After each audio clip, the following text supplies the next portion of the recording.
For years, Wisconsin's Bill Stokes, now in his 80s, was the leading outdoor writer in the Midwest.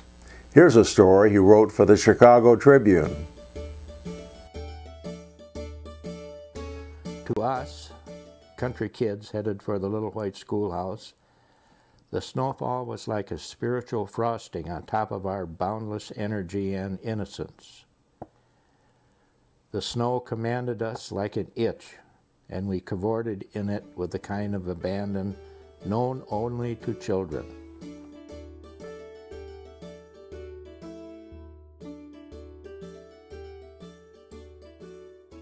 Once inside the schoolhouse, we sat damp and steaming, our brains as flushed as our faces, caught up in the circumstance of the snow.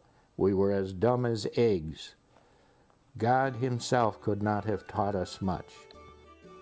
In the early afternoon, the teacher was defeated by the hopelessness of her task, and perhaps by the frightening prospect of being snowbound with a bunch of squirming wet kids. The snow fell so thickly that it drew a curtain all around us and isolated us from everything.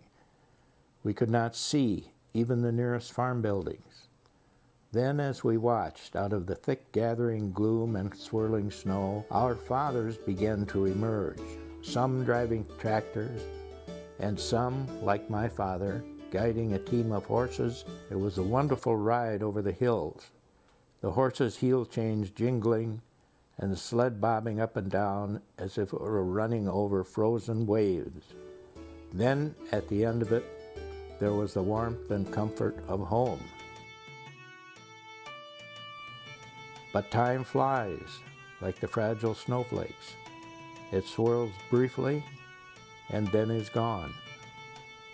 And eventually, everything melts away as the snowstorms of our youth rage in glory.